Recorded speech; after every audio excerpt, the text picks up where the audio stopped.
இது வந்து அடுத்த நாள் காலையிலங்க, திங்கட்கிழமை.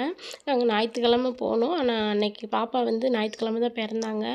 அன்னத்தன்னைக்கு அடிக்கக்கூடாதுன்னு சொன்னனால அன்றைக்கி ஈவினிங் 3:30 4 மணிக்கு கோயிலுக்கு போயிட்டோம். இருந்தாலும் வேண்டான்னு சொல்லிட்டு அடிக்கல. பிறந்த அன்னைக்கு மொட்டை அடிக்கக்கூடாதுன்ட்டு. திங்கட்கிழமை காலையில் அடிச்சுட்டு சாமி கும்பிட்டு கிளம்பிக்கலான்ட்டு. இப்போ காலையில் நேரமே நாங்கள் மண்டபத்திலே தங்கிட்டோம். ஏன்னா அங்கேயே எங்கள் கூட வந்தவங்களும் அங்கே தான் தங்கினாங்க. இது நல்லா சேஃபாக தான் இருந்தது. மண்டபத்துக்குள்ளே தான் தங்கினோம். அதனால் குட்டீஸ் வச்சுருக்கனால ஒன்றும் பிரச்சனை இல்லை, நல்லா இருந்தது. பெட்ஷீட் வாங்கி அங்கேயே யூஸ் பண்ணிவிட்டு படுத்துக்கிட்டோம். அப்புறம் காலையில் எழுந்திரிச்ச உடனே ஃபஸ்ட்டு வந்து மொட்டை அடிக்க ரொம்ப கூட்டமாக இருந்தது. அதனால் கொஞ்சம் சீக்கிரமாகவே வந்தாச்சு.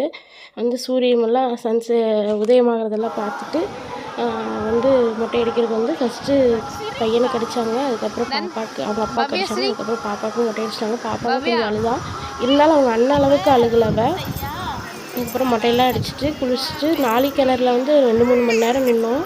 அதுக்கப்புறமா வந்து பொட்டெல்லாம் வச்சு சாமி கும்பிட்டு பொட்டெல்லாம் வச்சுட்டு அதுக்கப்புறம் போய் சாமி பார்த்துட்டு குழந்தைங்க வச்சுருக்கனால கொஞ்சம் நமக்கு வந்து முன்னாடியே விடுறாங்க. அதுக்கு ஒரு தனி லைன் இருக்குது. 60 வயசுக்கு மேலே இருக்கவங்க போகிறவங்க, இந்த வயசானவங்களும் நம்ம குழந்தைகள வச்சுருக்கவங்களோட குழந்தையோட அப்பா அம்மா அவங்கள கூப்பிட்டு போய்க்கலாம். அந்த மாதிரி போய் அதில் போயுமே எங்களுக்கு 1.5 மணி நேரம் ஆச்சு சாமியை பார்க்குறக்கு. சாமியை பார்த்து கும்பிட்டு ட்ரெயின் மிஸ் பண்ணிட்டோம். மத்தியானம் 12:30க்கு ட்ரெயினுக்கு வர முடியல. அதனால் சரின்ட்டு அன்றைக்கும் இருந்துட்டு நாளைக்கு காலையில் செவ்வாய்க்கிழமை சாமி பார்த்து கும்பிட்டு போகலான்ட்டு இருந்துட்டோம். இப்போ சாயந்தரம் ஃபஸ்ட்டு பாப்பா கொஞ்ச நேரம் வச்சு விளையாண்டுட்டு இருந்தோம். அங்கேயே பெட்ஷீட் விரித்து உட்காந்துருந்தோம். அதுக்கப்புறம் சாயந்தரமாக தங்கத்தேர் வந்தது. அதுக்கு முன்னாடி யானை வந்தது. முன்னாடி அந்த தெய்வானைன்னு சொல்லுவாங்க இல்லைங்க, அந்த யானை. அப்புறம் வந்து தங்கத்தேர் வந்தோடனே சரி நம்மளும் போய் இழுக்கலான்னு சொல்லிட்டு போனோம். இது வந்து கொஞ்சம் இறக்கத்தில் போச்சு.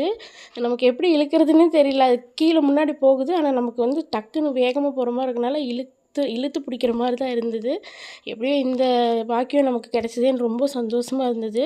அப்புறம் தங்கத்தேர் இழுத்துட்டு என் தங்கச்சியும் கொஞ்சம் இழுத்தாங்க. என் பையன் தான் வந்து இழுக்க மாட்டேன்ட்டான். தேங்க்ஸ் பாபா.